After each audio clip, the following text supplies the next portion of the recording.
முதல்வர் மு.க.ஸ்டாலினுடன் தேமுதிக பொதுச் செயலாளர் பிரேமலதா விஜயகாந்த் சந்தித்திருக்கிறார். முதலமைச்சரை சந்தித்து நலம் விசாரித்திருக்கிறார் தேமுதிக பொதுச் செயலாளர் பிரேமலதா விஜயகாந்த். தமிழக அரசியலில் மிக முக்கியமான சந்திப்பு நடைபெற்றிருக்கிறது. முதல்வர் மு.க.ஸ்டாலின் சில நாட்களாக மருத்துவமனையில் ஓய்வு பெற்று வீடு திரும்பிய நிலையில் தற்போது அவரது வீட்டிற்கே நேரடியாக சென்று தேமுதிக பொதுச் செயலாளர் பிரேமலதா விஜயகாந்த் சந்தித்து நலம் விசாரித்திருக்கிறார். அவருடன் சுதீஷ் உள்ளிட்ட கட்சி நிர்வாகிகளும் உடன் இருக்கின்றனர்.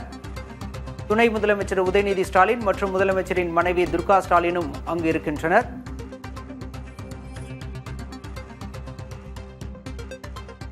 முதல்வர் மு.க.ஸ்டாலினுடன் தேமுதிக பொதுச் செயலாளர் பிரேமலதா விஜயகாந்த் சந்திப்பு நடத்தியுள்ளார். முதல்வர் ஸ்டாலினை சந்தித்து நலம் விசாரித்திருக்கிறார். மிக முக்கியமான சந்திப்பு என்பது நடைபெற்றிருக்கிறது. சில நாட்களாக மருத்துவமனையில் ஓய்வு பெற்றிருந்த முதலமைச்சர் மு.க.ஸ்டாலின் வீடு திரும்பிய நிலையில் தற்போது இந்த சந்திப்பு என்பது நடைபெற்றிருக்கிறது.